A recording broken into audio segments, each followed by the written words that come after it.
El problema no fueron los huracanes ni los terremotos. Vivimos en Puerto Rico. Estamos en una zona propensa a recibir esos fenómenos naturales.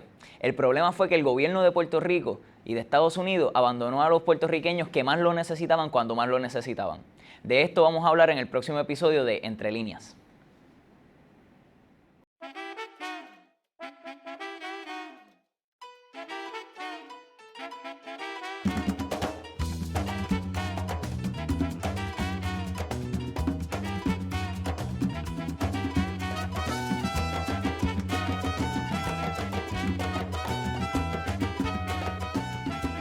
Bienvenido a toda la gente que nos ve una vez más en el canal Entre Líneas, donde, como todos los episodios, traemos a un invitado que nos va a estar hablando con perspectivas distintas de diferentes temas de la actualidad que afectan a Puerto Rico.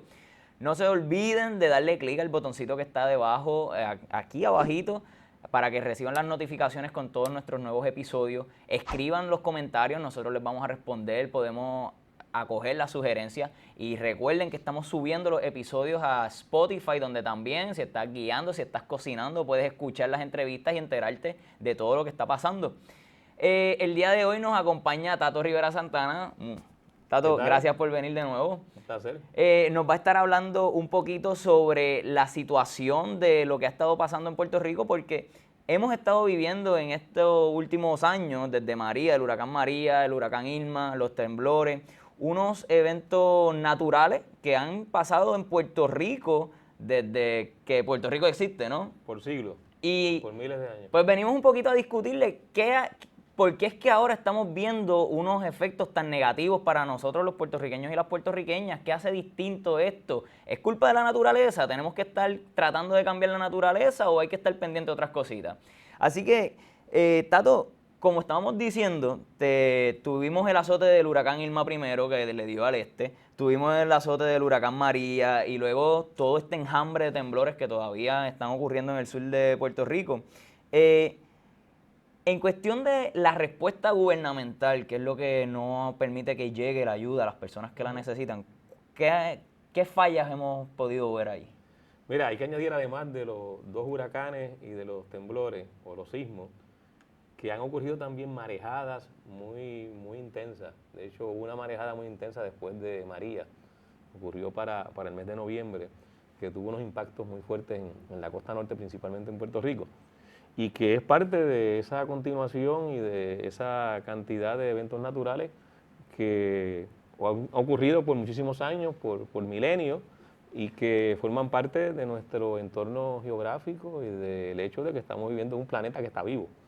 Un planeta que tiembla, que tiene huracanes, que tiene marejadas, que también se provocan sequías, ocurren sequías como resultado también de todas las interacciones climáticas, y que a eso hay que añadirle el hecho de que los seres humanos, sobre todo en los últimos 2 siglos, hemos hecho un impacto, hemos provocado unos impactos extraordinarios en los sistemas naturales, particularmente lo que tiene que ver con el calentamiento del planeta.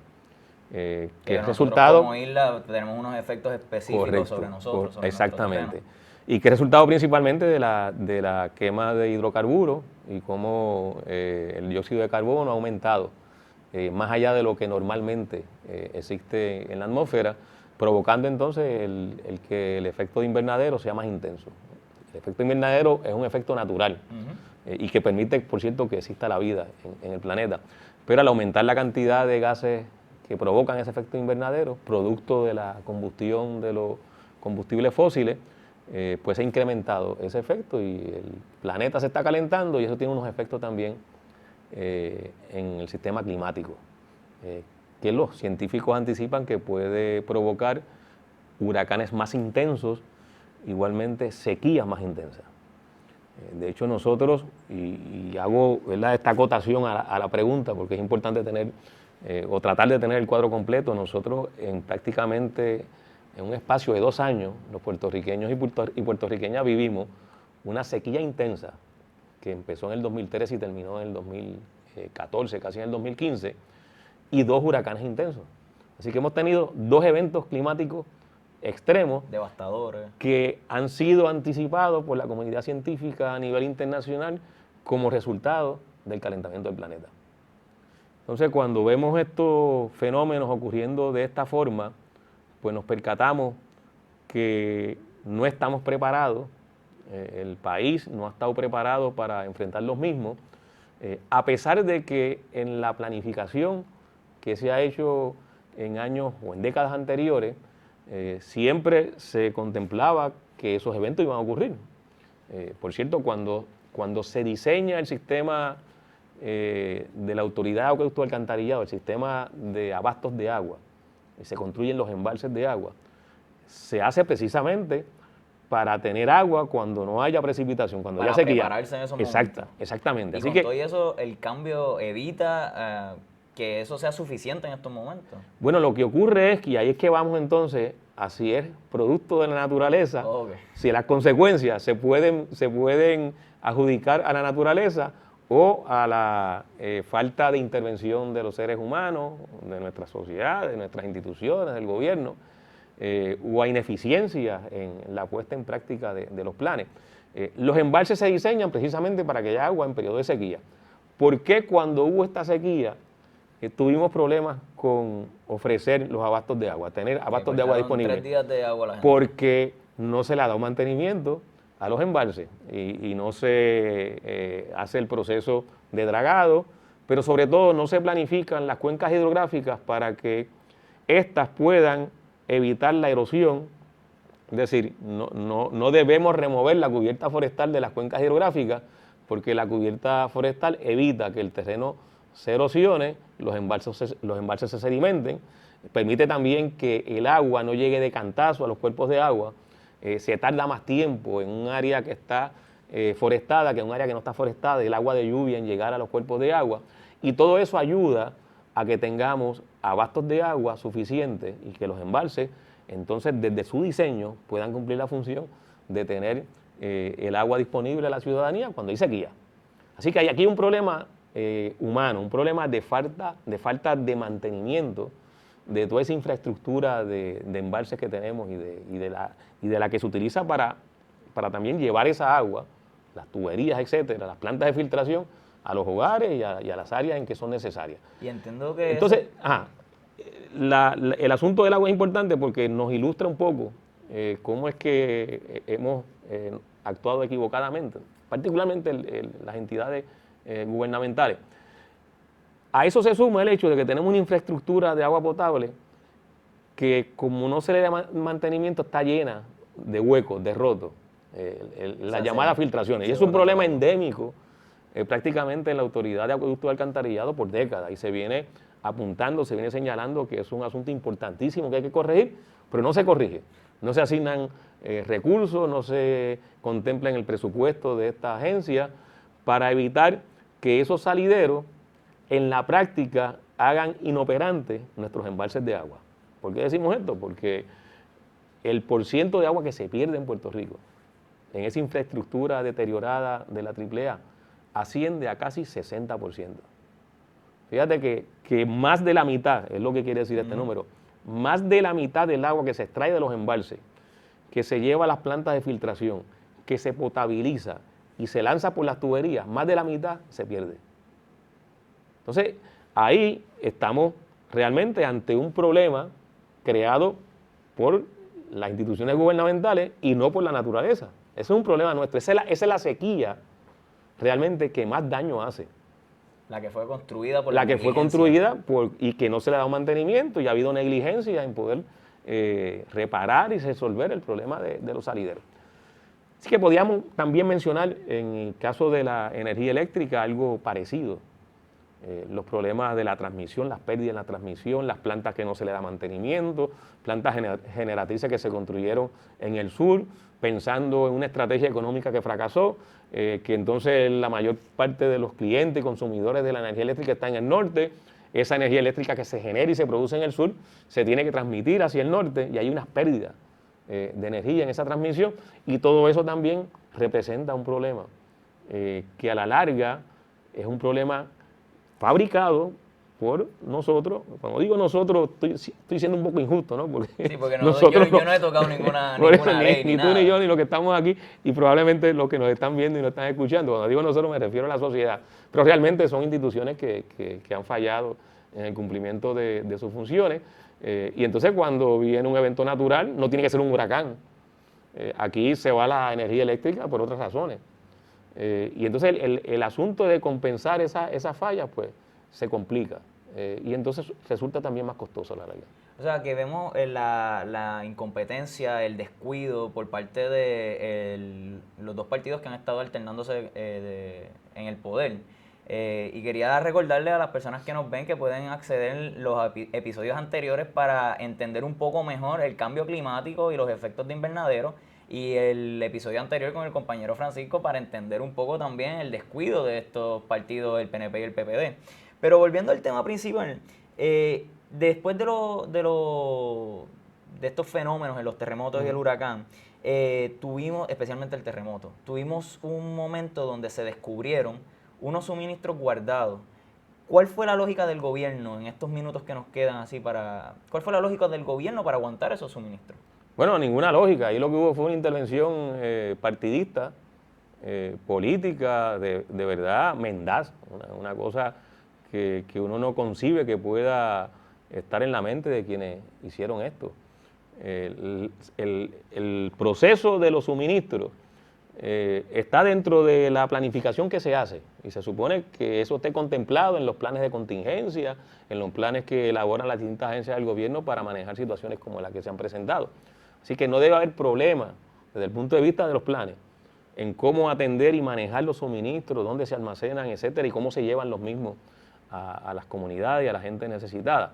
Entonces, la decisión de detener esos suministros, de aguantarlos, incluso cuando se sueltan, se le dan a políticos para que sean estos políticos los que aparezcan en las fotos entregando los suministros, es una cosa inhumana y que no tiene perdón de Dios. O sea, es algo que no admite ningún tipo de lógica. Hay desde luego unas insuficiencias gubernamentales e institucionales. En Puerto Rico en las últimas décadas ha habido un proceso intenso de erosionar el sector público, de ningunear las instituciones públicas, toda esa teoría neoliberal de que el sector privado lo hace mejor y el sector público lo hace mal. Todo eso ha llevado a que se haya ido quitándole fuerza, quitándole identidad, quitándole preponderancia a la gestión pública y a la larga el costo de ese enfoque ideológico que tiene sus consecuencias prácticas en la medida en que se van desmantelando instituciones, como decía, se le quita importancia a la gestión pública. A la larga, la consecuencia de eso es que las instituciones se debilitan y tienen poca capacidad para poder implantar los planes que se hacen. Pues es interesante la cuestión de la capacidad que tienen para tomar decisiones.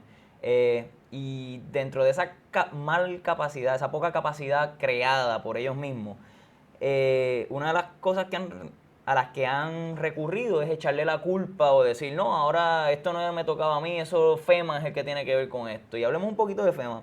El rol de FEMA en esto, de la Agencia para el Manejo de Emergencias Federal, ¿cómo lo ves? ¿Cómo ha sido esa respuesta, esa ayuda, entre comillas, que nos ha dado? Pues FEMA también ha fracasado. O sea, aquí no solo han fracasado las instituciones del gobierno de Puerto Rico, han fracasado las instituciones del gobierno de Estados Unidos. FEMA, el Cuerpo de Ingenieros, el Departamento de la Vivienda Federal, HUD. Aquí ha habido todo un entramado de parte del gobierno federal para que la respuesta de las entidades gubernamentales de Estados Unidos que atienden este tipo de situación esté bien por debajo, esté con el diapasón bien bajito.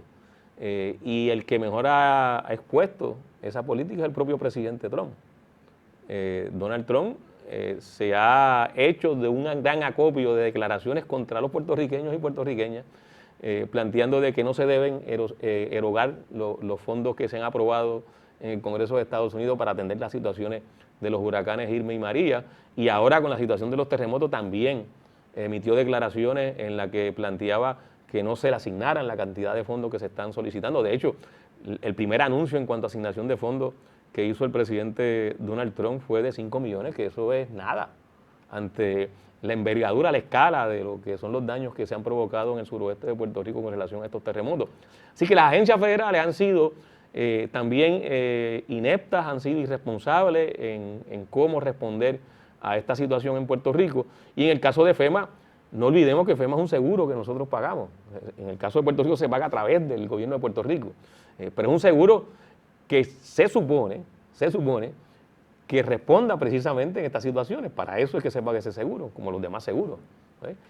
Así que la actuación de FEMA ha sido una actuación que ha estado bien por debajo y realmente casi a nivel de castigo hacia el pueblo puertorriqueño. Pues ya vemos, tenemos un problema, no es una cuestión necesariamente natural, no es una cuestión necesariamente de planificación. Ya hemos visto que es un descuido hacia ¿cómo se dice? El mantenimiento que se le da a las instalaciones. Tenemos un mal envío de las ayudas que nos tocan por haberlas pagado desde el gobierno federal. Y vamos ahora a tocar un tercer punto, la Junta de Control Fiscal. Está promoviendo la desregulación de permisos de construcción. Y ahorita habíamos hablado que el mantener los bosques, preservar los bosques, tiene una buena consecuencia, que es aliviar los daños y los sedimentos que le llegan a los embalses. ¿Cómo podría afectar, además de en el caso de los embalses alrededor de Puerto Rico, que se desregulen tanto los permisos de construcción? Bueno, eso es algo que es inaudito. O sea, luego de la sequía que mencionamos como uno de los eventos pasados, luego de los dos huracanes Irma y María, y ahora después de los terremotos, hablar de eliminar los requisitos indispensables para poder garantizar que lo que se construya sea seguro, pues es un absurdo. O sea, porque lo que estamos hablando es asegurar, no es así porque sí, es asegurar nuestra vida. Correcto, o sea, el propósito de los criterios de construcción y de los permisos, sobre todo el sistema de permisos, es una protección del interés público. Para eso es que se crea, para proteger a la sociedad de intervenciones individuales que pueden tener un impacto colectivo negativo. Y por eso los permisos tienen toda una serie de criterios y además varían. Hay permiso de construcción, hay permiso de uso, hay permiso de ubicación, permiso distinto, ¿no? Y el propósito es garantizar que haya seguridad. Se pide permiso de bomberos porque las estructuras deben garantizarle que si en caso de que haya una situación de fuego, pues los que viven puedan salvar su vida y los dueños de la propiedad puedan tener el menor daño posible. Y lo mismo con otra serie de aspectos y de temas que tienen que estar considerados y se consideran en todo lo que tiene que ver con los permisos. El Código de Construcción también es un código de construcción que se supone permita que lo que ocurra en cuanto a la edificación cumpla con unos criterios. En el caso de Puerto Rico tiene que cumplir con lo que es la realidad natural nuestra. Así que las construcciones deben garantizar de que puedan resistir huracanes, que puedan resistir temblores.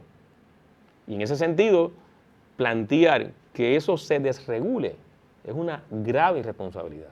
Es atentar contra la vida de nuestra gente.